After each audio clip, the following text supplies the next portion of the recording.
নমস্কার বন্ধুরা, audio book by রমি চ্যানেলে আপনাদের সকলকেই অনেক স্বাগত। আমি রমি। আমি ধারাবাহিকভাবে পড়ছি শরদিন্দু বন্দ্যোপাধ্যায়ের বিখ্যাত তুমি সন্ধ্যারও মেঘ উপন্যাসটি। আজ পড়ব এর 10ম পর্ব। আমার গল্প পাঠ যদি ভালো লাগে তাহলে অবশ্যই চ্যানেলটিকে সাবস্ক্রাইব করে আমার পাশে থাকবেন।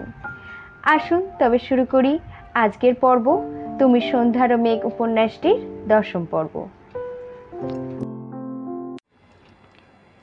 স্বয়ংবর অনুষ্ঠানের গোড়া হইতেই জাত বর্মা শ্বশুরের সঙ্গে সঙ্গেই ছিলেন। প্রকাশ্যভাবে যৌবনশ্রী ও বিগ্রহপালের পলায়নে সাহায্য করিবার জন্য তিনি প্রস্তুত ছিলেন না। সাহায্য প্রয়োজন হইবে এ সম্ভাবনাও তাহার মনে আসে নাই। তাই যৌবনশ্রী যখন ধরা পড়িয়া গেলেন তখন জাত বর্মা কিছুই করিতে পারিলেন না। মুহূর্ত মধ্যে একটা অঘটন ঘটিয়া গেল। কোথাকার একটা নগণ্য ভৃত্য সব পণ্ড করিয়া দিল। লক্ষ্মীকর্ণ যৌবনশ্রীকে হাত ধরিয়া অবরোধে টানিয়া লইয়া চলিলে জাত বর্মাও সঙ্গে সঙ্গে চলিলেন। শ্বশুরের প্রতি তাহার মন কোনো কালেই প্রসন্ন ছিল না, এখন আরও বিরূপ হইয়া উঠিয়াছে। তবুও শ্বশুর গৃহে শ্বশুরের সহিত কলহ বাঞ্ছনীয় নয়। তিনি যথাসাধ্য শান্ত স্বরে বলিলেন, মহাশয়, এ আপনার অনুচিত। কন্যা যার গলায় সর্বসমক্ষে বড়মাল্য দিয়েছে তাকে আপনার গ্রহণ করা উচিত ছিল, না হলে স্বয়ংবরের সার্থকতা কি? লক্ষ্মীকর্ণের চক্ষু দেখিয়া মনে হইত এক্ষুনি চক্ষু ফাটিয়া রক্ত বাহির হইবে। তিনি সেই চক্ষু জামাতার দিকে ফিরাইয়া গলার মধ্যে গুঁড়ো শব্দ করিলেন, ষড়যন্ত্র, চক্রান্ত, সবাই বিশ্বাসঘাতক। জাত বর্মা এবার প্রকাশ্যভাবেই উত্তপ্ত হইয়া উঠিলেন। বলিলেন, ষড়যন্ত্রের জন্য দায়ী আপনি। আপনি যদি প্রতিশ্রুতি ভঙ্গ না করিতেন ষড়যন্ত্রের প্রয়োজন হতো না। লক্ষ্মীকর্ণের ইচ্ছা হইল জাত বর্মাকে কাটিয়া ফেলেন। কন্যার বৈধব্য না ঘটাইয়া জামাতাকে কাটিয়া ফেলা সম্ভব হইলে তিনি অবশ্যই তাহাই করিতেন, কিন্তু তাহা অসম্ভব জানিয়া বলিলেন, কালসাপ, আমি ক্ষীর খাইয়ে সব কালসাপ পুষেছি। জাত বর্মা দেখিলেন তর্ক করা বৃথা। তিনি অতি কষ্টে আত্মনিগ্রহ করিয়া নীরব রহিলেন। মনস্থ করিলেন অবিলম্বে পত্নীকে লইয়াই পাপপুরী ত্যাগ করিবেন। ইহা যাহার শ্বশুর তাহার শ্বশুরালয়ে সাপুত সংকুল অরণ্যের নামান্তর মাত্র। রাজভবনে প্রবেশ করিয়া তিনি বীরশ্রীর সহিত সাক্ষাৎ করিলেন। সংবাদ রাজপুরীতে রাষ্ট্র হইয়াছিল। বীরশ্রী সজল শঙ্কিত চক্ষে স্বামীর পানে চাহিলেন। জাত বর্মা বলিলেন, চলো বীরা, দেশে ফিরে যাই, এখানে আর নয়, যথেষ্ট হয়েছে। বীরশ্রী কাছে সরিয়া আসিয়া বাষ্পরুদ্ধ স্বরে বলিলেন, আমার যৌবনা কোথায়? জাত বর্মা ক্ষুব্ধ কণ্ঠে বলিলেন, তাকে তোমার পিতৃদেব এই মাত্র অবরোধে টেনে নিয়ে এলেন। বোধ হয় পাকশালায় নিয়ে গেছেন, কেটে কুটে শুল মাংস রন্ধন করিবেন। লক্ষ্মীকর্ণ কিন্তু কন্যাকে রন্ধনশালায় লইয়া যান নাই। তাহাকে তাহার নিজ গৃহাংশে লইয়া গিয়া শয়ন কক্ষের মর্মর কুটিম্বে বসাইয়া প্রশ্ন করিতে আরম্ভ করিয়াছিলেন। বিগ্রহপালের সহিত কোথায় যৌবনশ্রীর দেখা হইয়াছিল, কে দুটির কাজ করিয়াছিল, কেমন করিয়া যোগাযোগ ঘটিল, রাজপুরীর কোন কোন ব্যক্তি এই ষড়যন্ত্রে লিপ্ত আছে, ইত্যাদি ইত্যাদি। যৌবনশ্রী একটি প্রশ্নের উত্তর দেন নাই। বাসু বিদ্ধর দৃষ্টি হইয়া নীরব রহিলেন চুপ করিয়া। উত্তর না পাইয়া লক্ষ্মীকর্ণ খুব খানিকটা দাপাদাপি করিয়া শেষে বলিলেন, বিশ্বাসঘাতিনী, তুই যেমন রাজাদের সমক্ষে আমাকে অপদস্থ করলি, আমিও তেমনই তোকে শাস্তি দেব। এই ঘরে তুই সারা জীবন বন্দী থাকবি, পুরুষের মুখ দেখতে পাবি না। আজ থেকে এই ঘর তোর কারাগার। বলিয়া তিনি রঙ্গিনীকে ডাকিলেন। রঙ্গিনী রাজপুরীর এক বেশ্যা। 8-9 বছর আগে এই কিছুদিনের জন্য লক্ষ্মীকর্ণের অনুগ্রহ লাভ করিয়াছে। বর্তমানে গত যৌবনা হইলেও তাহার শরীর শক্ত ও সমর্থ। মুখে লাবণ্যের স্থানে কঠিনতা এখন দেখা দিয়েছে। এখন সে অবরোধে দ্বীপবালিকা। পুরাতন অনুগ্রহ ভাগিনীদের মধ্যে তাহাকেই লক্ষ্মীকর্ণ সর্বাধিক বিশ্বাস করেন। রঙ্গিনী আসিলে লক্ষ্মীকর্ণ তাহার নিজের তরবারি তাহার হাতে ধরাইয়া দিয়া বলিলেন, রঙ্গিনী, আজ থেকে তোর অন্য কোনো কাজ নেই। তুই একে পাহারা দিবি, একে ঘরের বাইরে যেতে দিবি না, কাউকে ঘরেও ঢুকতে দিবি না, এই আমার আদেশ। যদি অন্যথা হয় তোর রক্ত দর্শন করব, বুঝলি? বিদ্রোহিণী কন্যাকে প্রহরিণীর হাতে সমর্পণ করিয়া লক্ষ্মীকর্ণ প্রস্থান করিলেন। রাগ যতই হোক, তাহার বুদ্ধির ক্রিয়া একেবারেই বন্ধ হয় নাই। তিনি বুঝিয়াছিলেন ষড়যন্ত্রে রাজপুরীর অনেকেই লিপ্ত আছে। দশম গ্রহরূপী জামাতা বাবাজি আছেন, সম্ভবত বীরশ্রীও আছেন, এবং নিশ্চয়ই আছেন তার পরম আরাধ্যা সেই মাতৃদেবীও। তিনি নিঃসন্দেহে এই ষড়যন্ত্রের প্রবর্তক। সকল অনিষ্টের মূলে সেই। লক্ষ্মীকর্ণ মাতৃদেবীর কক্ষে গেলেন। হস্ত সঞ্চালনের ইঙ্গিতে সেবিকাদের কক্ষ হইতে বহিষ্কৃত করিয়া লক্ষ্মীকর্ণ কটমট চক্ষে লক্ষ্মীকর্ণের মাতার প্রতি চাহিলেন। শয্যায় শায়িত মাতাও কটমট করিয়া প্রত্যুত্তর দিলেন। ষড়যন্ত্র যে ভষ্ট হইয়া গিয়াছে, এ সংবাদ এখনো অম্বিকা দেবীর কাছে পৌঁছায় নাই। রোগ পঙ্গু বৃদ্ধাকে এই সংবাদ কে দিবে? লক্ষ্মীকর্ণ বলিলেন, আপনি যে ষড়যন্ত্র করেছিলেন তা সফল হয়নি, অন্ডদ্রব্য হয়ে গেছে সব। অম্বিকার চোখে উদ্বেগের ছায়া পড়িল। তিনি একটু ভ্রু তুলিয়া নীরবে পুত্রকে প্রশ্ন করিলেন। পুত্র বলিল, বিগ্রহপাল কুকুর শাবকের মতন পালিয়াছে, যৌবনশ্রীকেও নিয়ে যেতে পারেনি। তাকে আমি ঘরে বন্ধ করে রেখেছি, যতদিন বেঁচে থাকবে বন্ধ করে রাখবো।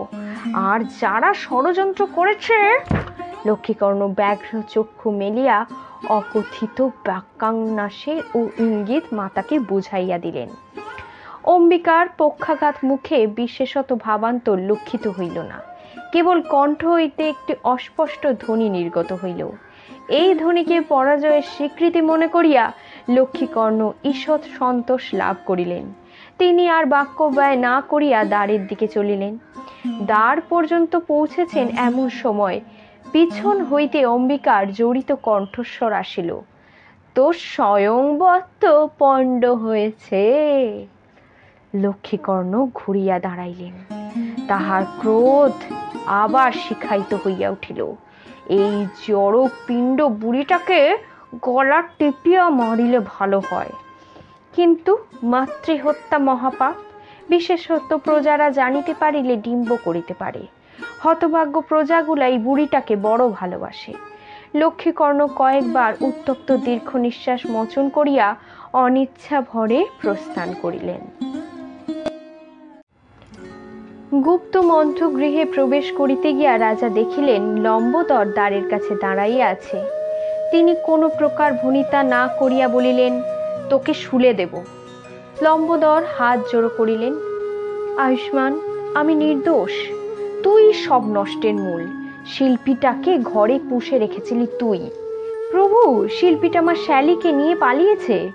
ভালো করেছে, এবার না আমি তোকে শুলে দেব। মহারাজ, আমি বাধা না দিলে বিগ্রহপাল রাজকন্যাকে নিয়ে পালাতো।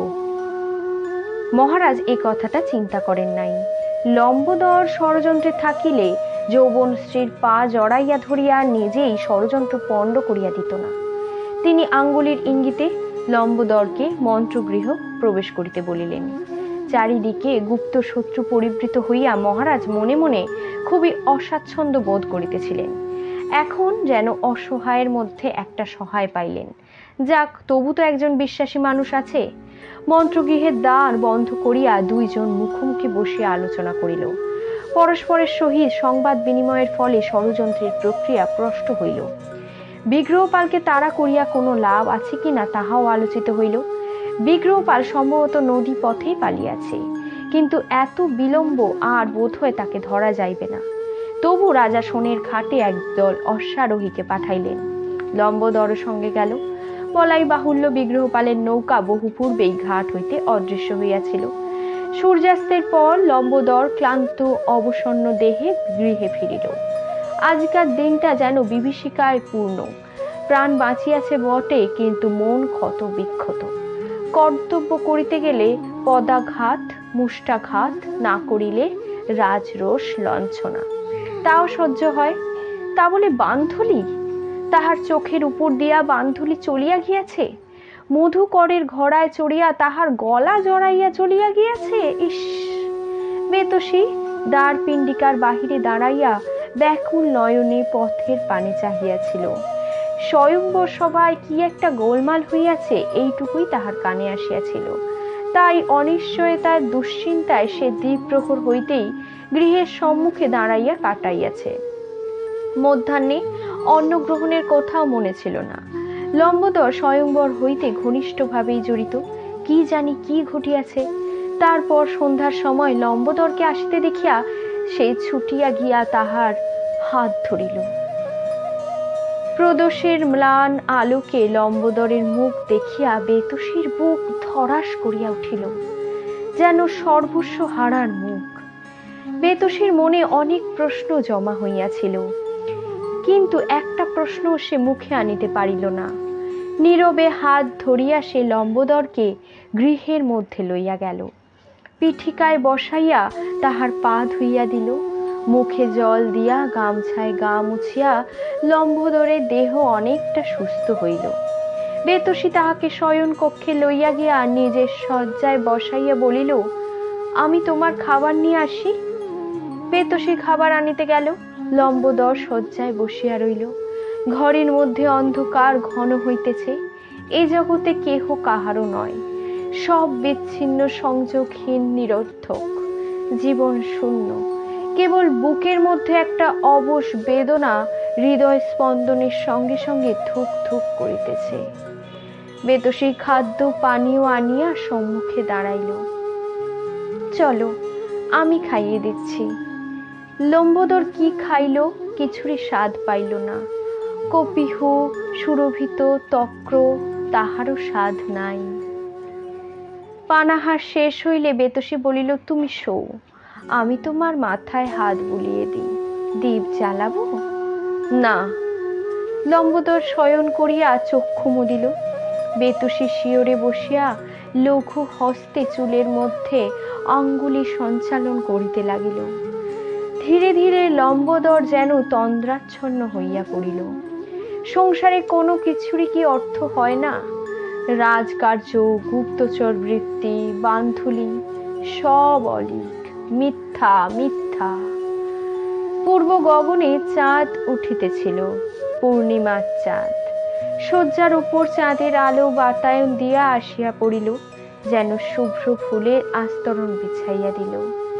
সেই আলোতে লম্বোদরের মুখের পানে চাহিয়া বেতসী আর আত্মসংবরণ করিতে পারিল না। অদম্য বাচ্চশ্বাস তাহার বুকের মধ্যে আলোড়িত হইয়া উঠিল। সে নত হইয়া লম্বোদরের মাথাটা নিজের বুকের মধ্যে চাপিয়া ধরিল। লম্বোদর চমকিয়া চোখ খুলিল। এ কি, চাঁদের আলোয় ভরা! তাহার মনে হইল সে যেন একটা অন্ধকারময় দুঃস্বপ্নের পঙ্ককুণ্ড হইতে উঠিয়া আসিল। এত আলো পৃথিবীতে, এত আলো পৃথিবীতে আছে? আছে, আলো আছে, মাধুর্য আছে, ভালোবাসা আছে, স্নেহ, মমতা, সব আছে। তাহার আপনজন তো আছে, একান্ত আপনজন, সে তো আছে। সুখে দুঃখে, জীবনে মরণে, সেই যে শুধু তাহারই। তবে আর কিসের জন্য এত ক্ষোভ? দুই বিন্দু আতপ্ত অশ্রু লম্বোদরের গণ্ডের উপর পড়িল। সে হাত বাড়াইয়া বেতসীকে বুকের কাছে টানিয়া লইল। পুরাতন চির অভ্যস্ত স্নেহার্দ্র স্বরে ডাকিল, বেতসী, আমার বেতসী। পরদিন প্রভাতে জাতবর্মা সস্ত্রীক স্বদেশে প্রত্যাগমন করিলেন। বীরশ্রী প্রথমে ঠাকুরানীর ঘরে গেলেন। অম্বিকা তাহার প্রিয়তমা নাতিনীর গলা জড়াইয়া অশ্রু বিসর্জন করিলেন। তারপর বলিলেন, তোর সঙ্গে আর দেখা হবে না মা, কিন্তু তুই এই পাপপুরীতে আর থাকিস না।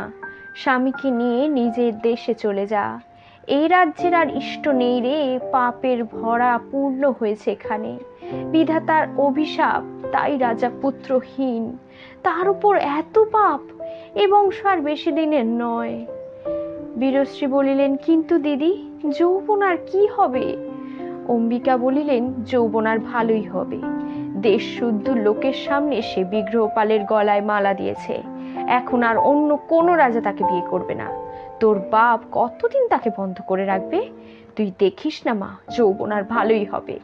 বাপ যত বড় দুরাচারী হোক, এই বংশের কোনো মেয়ে না কখনো অসুখী হয়নি রে, কখনো না।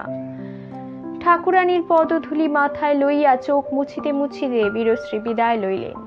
পিতামহীর সহিত জীবনে আর দেখা হইবে না, পিত্রালয়ের কখনো আসিবেন না, সে সম্ভাবনাও খুব অল্প। সেখান হইতে বীরশ্রী যৌবনার নিকটে গেলেন। রঙ্গিনী খোলা তরোয়াল হাতে দ্বারের পাশে দাঁড়াইয়াছিল। বীরশ্রীকে আসিতে দেখিয়া তাহার কঠিন মুখ আরো কঠিন হইল। বীরশ্রী কাছে আসিলে সে বলিল, বড় কুমারী, এ ঘরে প্রবেশ নিষেধ। বীরশ্রী ভ্রুক্ষেপ করিল না। সে রঙ্গিনীর নাম্নী দাসীকে দেখিতে পায় নাই এমন ভাব করিল, কিন্তু তিনি কক্ষে প্রবেশ করিলেন না। বাহির হইতেই ডাকিলেন, যৌবনা।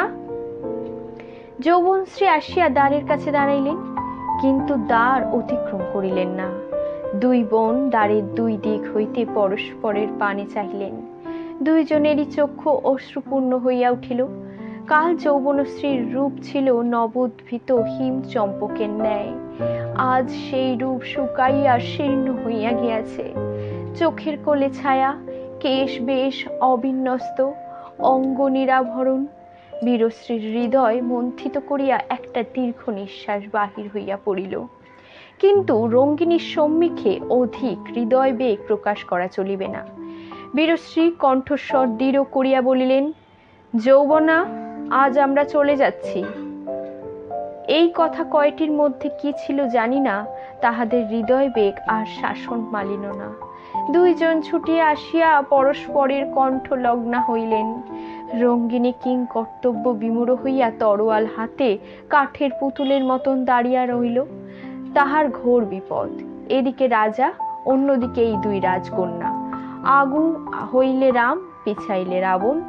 বীরশ্রী ভগিনীর কানে কানে বলিলেন, আমরা পাটলিপুত্রেই থামব, তুই বিগ্রহকে কিছু বলতে চাস? যৌবনশ্রী কয়েকবার অশ্রু গলৎকরণ করিয়া বলিল, তাকে বলো, এ জন্মে যদি দেখা না হয়, পরজন্মে নিশ্চয়ই দেখা হবে। বীরশ্রী বলিলেন, এই জন্মেই দেখা হবে। তোকে বিগ্রহের কোলে যদি তুলে না দিতে পারি, বৃথাই তবে আমি তোর দিদি, বুঝলি? আরো খানিক কান্নাকাটি হইল, তারপর বীরশ্রী চলিয়া গেল। রঙ্গিনী হাঁপ ছাড়িয়া বাঁচিল। মধ্যাহ্নের পূর্বেই জাতবর্মা ও বীরশ্রী রথে চড়িয়া সোনঘাটের উদ্দেশ্যে যাত্রা করিলেন। লক্ষ্মীকর্ণ মন্ত্রীদের লইয়া গুপ্ত মন্ত্রগৃহের দ্বার বন্ধ করিয়াছিলেন। বিদায় কালে কন্যা জামাতার সহিত সাক্ষাৎ করিলেন না। ঘাটে পৌঁছিয়া জাতবর্মা ও বীরশ্রী বিষণ্ণ মনে নৌকায় উঠিলেন। দিশারু শুভঙ্কর অপহৃত দ্বারের পরিবর্তে নতুন দ্বার জোগাড় করিয়াছিল। নৌকা ছাড়িয়া দিল। পূর্বদিন এই সময় বিগ্রহপালের নৌকা ঘাট ছাড়িয়াছে। ঘাট ছাড়িয়া নৌকা স্রোতের মুখে পড়িল। বায়ু প্রতিকূল হইলেও স্রোত ও দাঁড়ির জোরে নৌকা ক্ষিপ্র বেগে চলিল। দুই দণ্ডের মধ্যে সোনের ঘাট দিগন্তে মেলিন হইয়া গেল। দিব্যজ্যোতি ও রোহিতাশ্বকে আর দেখা গেল না। আকাশে প্রখর রৌদ্র, এক মাসে উত্তরগামী সূর্য বিলক্ষণ তপ্ত হইয়াছে। তিনজনে নিঃশ্বাস ফেলিয়া ছাদ হইতেই নামিয়া আসিল। বান্ধবী শয্যা পাতিয়া দিল। দুই বন্ধু উপবেশন করিলেন। বান্ধবী ঘরের এক কোণে গিয়া পান সাজিতে লাগিল। কথা বলিতেই যেন ভুলিয়া গিয়াছে সে। অনঙ্গ থাকিয়া থাকিয়াই উদ্বিগ্ন চোখে বিগ্রহপালের দিকে চাহিতেছে, কিন্তু কথা কহিতেছে না। সে জানে বিগ্রহপালের মনের অবস্থা কিরূপ। এখন সান্ত্বনা দিতে গেলে সে আরো বিক্ষুব্ধ হইয়া উঠিবে। আর বান্ধবী, সে কি কথা বলিবে? তাহার অবস্থা নববধূরই মতো, উপরন্তু শঙ্কা ও সংকোচে সে এইটুকু হইয়া গিয়াছে। যৌবনশ্রী আসিতে পারে নাই, অথচ সে আসিয়াছে। এই অপরাধের ভারে সে যেন মাটিতে মিশিয়া গেছে। বিগ্রহপালের মনের মধ্যে তুমুল আন্দোলন চলিয়াছে, তাহার সংজ্ঞা অন্তর্মুখী, তাই তিনিও নীরব। এ কি হইল? যৌবনশ্রী, যৌবনা, তোমাকে পাইও পাইলাম না। এতদিনের সুপরিকল্পিত প্রচেষ্টা সমাপ্তির উপান্তেই আসিয়া লণ্ড ভণ্ড হইয়া গেল। আরম্ভ হইতেই দৈব ছিল অনুকূল। পথে বীরশ্রী ও জাতবর্মার সাথে সাক্ষাৎ, যৌবনশ্রীকে হরণ করার প্রস্তাবে তাহাদের সম্মতি ও সহায়। যৌবনশ্রীর সহিত সাক্ষাৎ মাত্রেই উভয় পক্ষের অনুরাগ, তারপর কার্যসিদ্ধির পক্ষে সকল প্রকার সুযোগ সুবিধা যেন অযাচিত ভাবেই আসিয়া উপস্থিত হইয়াছে। কিন্তু হঠাৎ এ কি হইয়া গেল? প্রসন্ন ভাগ্য দেবতা আকস্মাৎ যেন মুখ ফিরাইয়া লইলেন। তীরে আসিয়া তরি ডুবিল। বিগ্রহপালের মনে আত্মগ্লানিও কম ছিল না। কেন যৌবনাকে ছাড়িয়া চলিয়া আসিলাম? না হয় দুজনে একসঙ্গেই মরিতাম। রাজারা হাসিবে, কাপুরুষ বলিয়া ব্যঙ্গ করিবে, আর যৌবনা, সে যদি আমাকে কাপুরুষ মনে করে? না না না, তা করিবে না। কিন্তু যৌবনশ্রী কি বাঁচিয়া আছে? যদি... তাহার মন অস্থিরতায় ছটপট করিয়া উঠিল। তিনি আর রই ঘরে থাকিতে পারিল না, উঠিয়া গিয়া ছাদে বসিলেন। সূর্যের তাপ কমিয়াছে, দক্ষিণ হইতে মন্দ মন্দ বায়ু বহিতে আরম্ভ করিয়াছে। রই ঘরে বান্ধুলি অনঙ্গের কাছে আসিয়া চোখ ডাগর করিয়া চাহিল। দুইজনের নিম্ন স্বরে কথা হইল। তারপর অনঙ্গ ছাদে গিয়া বিগ্রহের কাছে বসিল। দুইজন বসিয়া আছে, কাহারও মুখে কোনো কথা নাই। সূর্যের বর্ণ পীত হইয়া ক্রমে লোহিত আভা ধারণ করিল। নৌকার ছায়া সম্মুখে দীর্ঘায়িত হইতে লাগিল। হঠাৎ বিগ্রহপাল কথা বলিলেন, যেন দীর্ঘ নীরবতা লক্ষ্য করিয়া লঘুতার অনুভব অভিনয় করিলেন। বলিলেন, তুই ঠিকই বলেছিলি রে অনঙ্গ। পাটলিপুত্রের ঘাটে যে পাখি দুটো দেখেছিলাম, সে দুটো খঞ্জনা নয় রে, কাদা খোঁচাই বটে। অনঙ্গ একটু হাসিল, বলিল, আর্য রন্তিদেবও ঠিক বলেছিলেন। এখনো পূর্ণ সিদ্ধি না হলেও অন্তে সিদ্ধি অনিবার্য। বিগ্রহপালের মনের অন্ধকার কিছু স্বচ্ছ হইল না। রন্তিদেবের ভবিষ্যৎবাণীর কথা তাহার মনে ছিল না, তবে একেবারে হতাশা হইবার কারণ নাই। অন্তে সিদ্ধি, কিন্তু সে অন্ত কত দূর? তিনি ধীরে ধীরে কথা বলিতে আরম্ভ করিলেন। পূর্বে অনঙ্গকে অতি সংক্ষেপে যাহা ঘটিয়াছিল, সভা হইতে বাহির হইবার পর লম্বোদর কর্তৃক যৌবনশ্রীর পা ধারণ পর্যন্ত সমস্ত ঘটনাই সবিস্তারে বর্ণনা করিয়া শেষ প্রশ্ন করিল, এ অবস্থায় তুই কি করতিস? অনঙ্গ একটু চিন্তা করিল, তারপর মাথা নাড়িল। কি করিতাম বলতে পারি না। ঢাল নেই, তরোয়াল নেই, এই অবস্থায় মানুষ কি আর করতে পারে? হয়তো লম্বোদরের বগলে কাতুকুতুই দিতাম, কিন্তু তাতে ফল হতো বলে তো মনে হয় না। লম্বোদর তো মানুষ নয়, গন্ডার। এতক্ষণে বিগ্রহপালের মুখে হাসির আভাস দেখা দিল। আত্মগ্লানিও লাঘব হইল। অনঙ্গ অপ্রত্যক্ষভাবেই সেই চেষ্টাই করিতেছিল। সূর্যোদয় হইল, সঙ্গে সঙ্গে পূর্বাকাশে চাঁদও উঠিল। বসন্ত পূর্ণিমার রাত্রি বিগ্রহপাল চাঁদের দিকে চাহিয়া চাহিয়া আবার মুহ্যমান হইয়া পড়িলেন। গরুর আসিয়া বলিল, রাত্রি হলো, এবার নৌকা বাঁধেই। অনঙ্গ বিগ্রহের পানে চাহিল। বিগ্রহ বলিল, আমি কিচ্ছু জানি না, যা ইচ্ছা করো। অনঙ্গ তখন গরুরকে বলিল, পেছনে ওরা আসছে কিনা জানা নেই, নৌকা বাঁধা নিরাপদ হবে না। সারা রাত চাঁদ থাকবে, দিনের মতন আলো। তুমি নৌকা চালাও। অনুকূলে বাতাস উঠছে, দাঁড় বন্ধ করলে পাল তোলো। স্রোতের মুখে পালের ভরেই ভেসে চল নৌকা, কিন্তু সাবধান, নৌকা চরে আটকে যেন না যায়, সেই দিকে খেয়াল রাখতে হবে।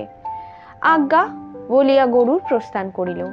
অল্পক্ষণ মধ্যেই গরুর দ্বার বন্ধ করিয়া পাল তুলিয়া দিল। চারিদিক আবছায়া হইয়া গিয়াছিল, তীর রেখা অস্পষ্ট। নৌকার সম্মুখে গরুর বসিয়া আছে, পিছনে আছে হালি। দুইজনে সতর্কভাবেই নৌকা চালাইতে লাগিল। রাত্রির আহার শেষ হইলে বিগ্রহ অনঙ্গকে বলিল, তুই আর বান্ধুলি রই ঘরে থাক, আমি ছাদে শোব। আমিও ছাদে শোব, কিন্তু একা বান্ধুলি ভয় পাবে না? অনঙ্গ মুখ টিপিয়া বলিল, আমি থাকলেই ওর ভয় বেশি। চল শুই গিয়ে। ছাদে শয্যা রচনা করিয়া দুই বন্ধু শয়ন করিলেন। মুক্ত আকাশের তলে জ্যোৎস্নার প্লাবনে যেন ভাসিয়া চলিতেছে। বিগ্রহ পাল ভাবিতে লাগিলেন, যৌবনা যদি আজ এই নৌকায় থাকিত, পৃথিবীতে স্বর্গ নামিয়া আসিত। ভাবিতে ভাবিতে তাহার চক্ষু বাষ্পাকুল হইয়া উঠিল। ক্রমে রাত্রি গভীর হইল। ক্লান্ত পীড়িত মন লইয়া একে একে সকলেই ঘুমাইয়া পড়িলেন। কেবল গরুর ও হালি সারা রাত্রি জাগিয়া নৌকা চালাইল।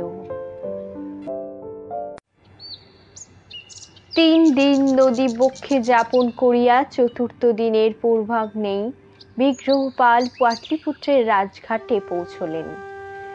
মহারানী পুত্রের মুখ দেখিয়াই বুঝিলেন কিছু ঘটিয়াছে, কিন্তু তিনি কুশল প্রশ্ন করিবার পূর্বেই বিগ্রহপাল বলিল, মা দেখো অনঙ্গ কেমন বউ এনেছে। বান্ধুলি মহারানীকে প্রণাম করিল। মহারানী বিস্ময় ফুল্ল মুখে তাহাকে কাছে টানিয়া লইলেন। তাহার ভীত লজ্জিত মুখখানি ভালো করিয়া দেখিয়ে বলিলেন, কি সুন্দর বউ, এমন বউ কোথায় পেলি রে অনঙ্গ? অনঙ্গ ঘাড় চুলকাইতে লাগিল। বিগ্রহ বলিলেন, সব পরে শুনো, ওদের এখনো বিয়ে হয়নি, তোমাকেই বিয়ে দিতে হবে। এখন এদিকে সংবাদ বলো, মহারাজা কেমন আছেন? রানী বলিলেন, মহারাজা অসুস্থ। অসুস্থ? কিছুদিন থেকে শরীর ভালো নেই। তোরা তার কাছে আগে যা। তোদের আসার খবর পেয়েছেন, বিরাম কষ্টেই আছেন। বিগ্রহ ও অনঙ্গ বান্ধুলিকে মায়ের কাছে রাখিয়া মহারাজ নয়পালের নিকটে গেলেন।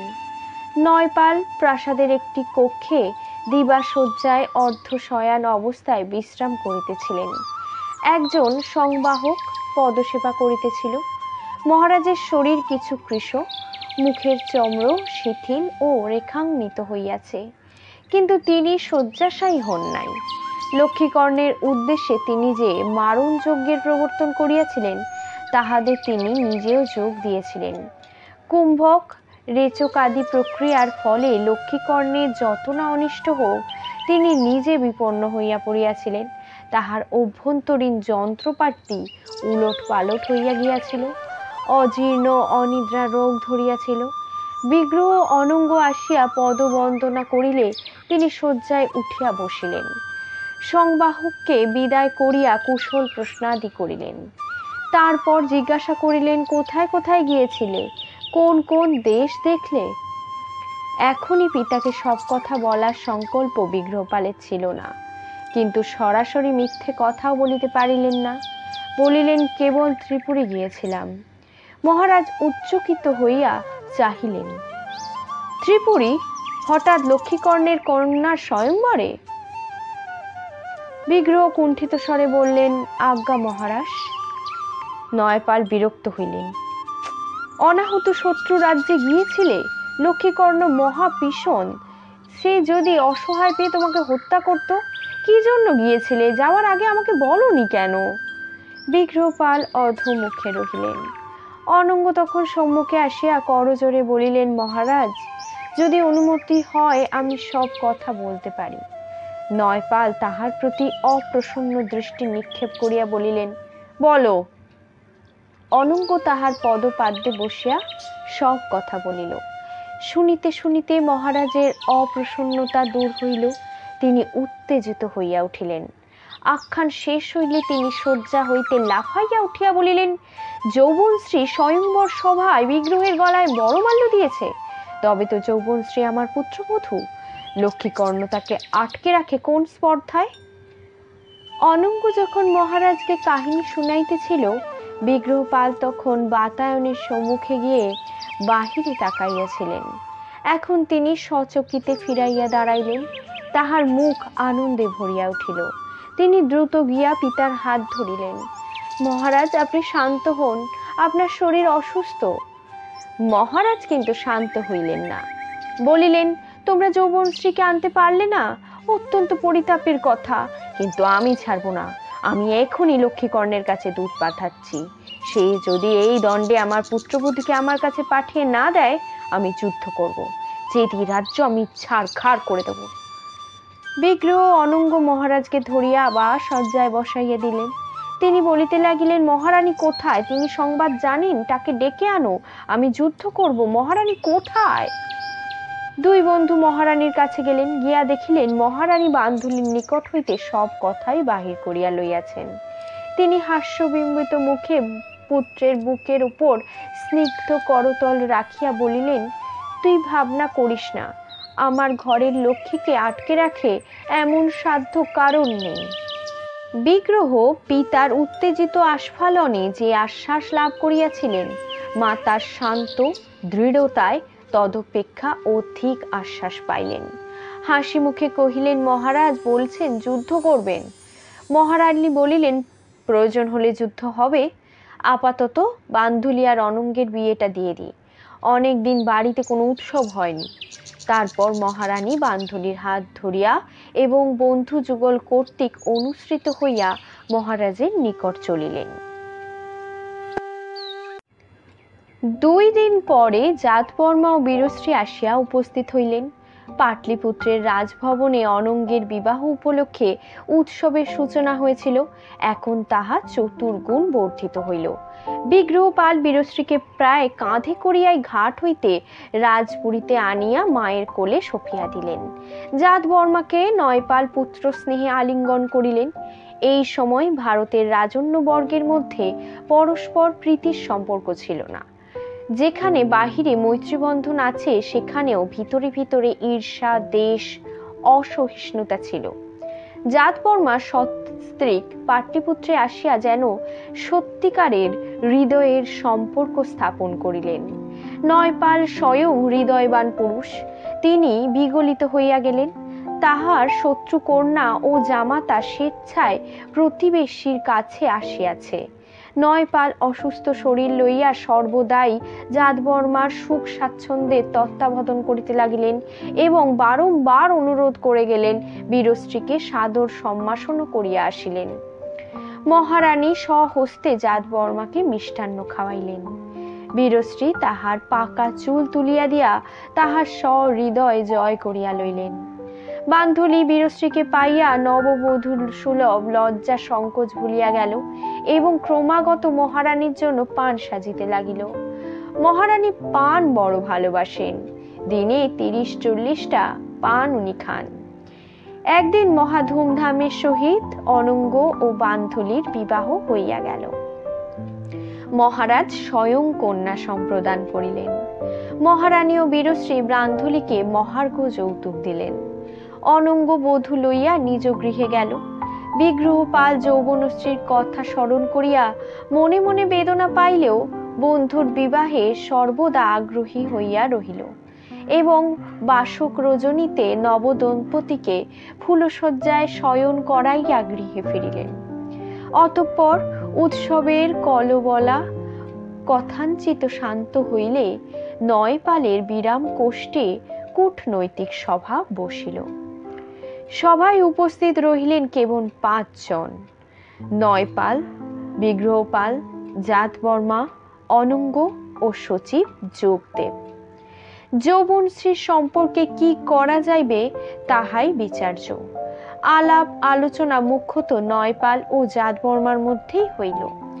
নয়পালের মানসিক উত্তেজনা এখন সমিহিত হইয়াছে। তিনি ধীর কণ্ঠে বলিলেন, আমি বৃদ্ধ হয়েছি, আমার আয়ু শেষ হয়ে আসছে, তার উপর দেহ পীড়াগ্রস্ত। তোমরা নবীন, আজ নয় কাল রাজ্য শাসনের ভার তোমাদের উপর পড়বে।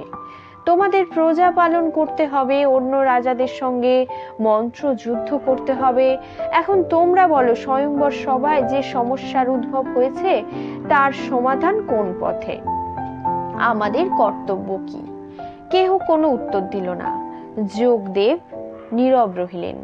তখন জাতবর্মা অগ্রণী হইয়া বলিলেন, আগে আপনি আজ্ঞা করুন আর্য, আপনি কি কোনো কর্তব্য স্থির করেছেন?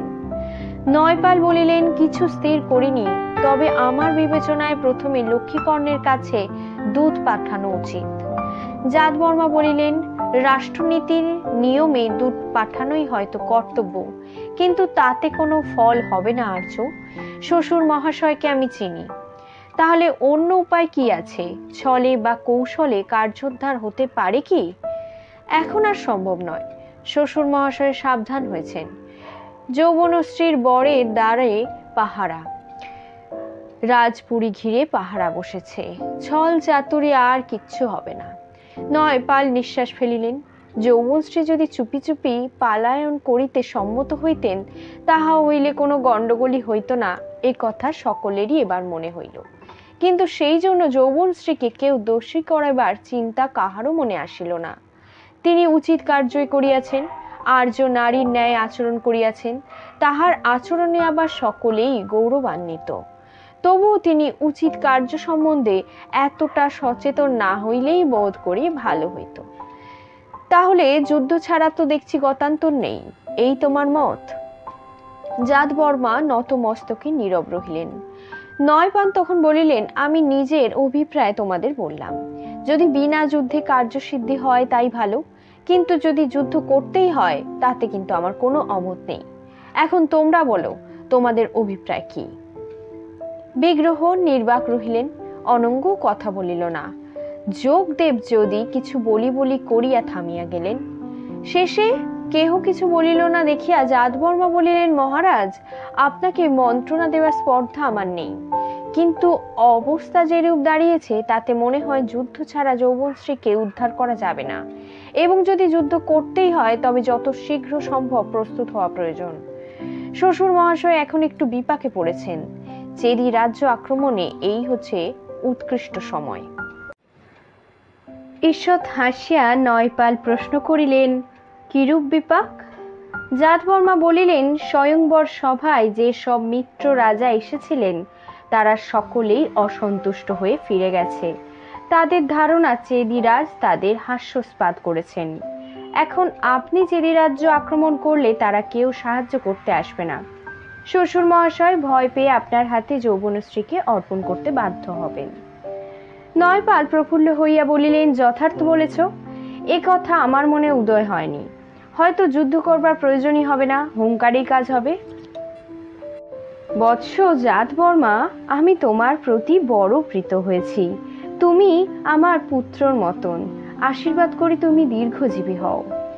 এইবার সচিব যোগদেব প্রথম কথা বলিলেন। জাতবর্মাকে লক্ষ্য করে বলিলেন, ক্ষমা করবেন, একটা প্রশ্ন আছে। মগধ যুদ্ধ যাত্রা করলে আপনি সঙ্গে থাকবেন তো? জাতবর্মা অপ্রতিভ হইয়া পড়িলেন। নয়পালের দিকে চাহিয়া বলিলেন, মহারাজ, অন্তর্যামী জানেন আমি আপনার সঙ্গে যুদ্ধ অভিযানে যোগ দিতে কত উৎসুক। শ্বশুর মহাশয় যেরূপ ব্যবহার করেছেন তাতে তার প্রতি তিল মাত্র সহানুভূতি আমার নেই। কিন্তু আমি তো স্বাধীন নই। মাথার উপর এখনো আমার পিতৃদেব আছেন। আমি দেশে ফিরে গিয়ে তার কাছে সব নিবেদন করব। তিনি ন্যায়বান পুরুষ, অন্যায়ের পক্ষ তিনি কদাপি অবলম্বন করবেন না। ভালো, আমি তাকে পত্র লিখব, তারপর তার ইচ্ছা। নয়পাল ক্ষণিক চিন্তা করিয়া বলিলেন, আর একটা কথা, আমি লক্ষ্মীকর্ণের বিরুদ্ধে যুদ্ধযাত্রা করলে মাতা যৌবনশ্রীর কি কোনো অনিষ্ট সম্ভাবনা নেই? জাতবর্মার মুখ উত্তপ্ত হইয়া উঠিল।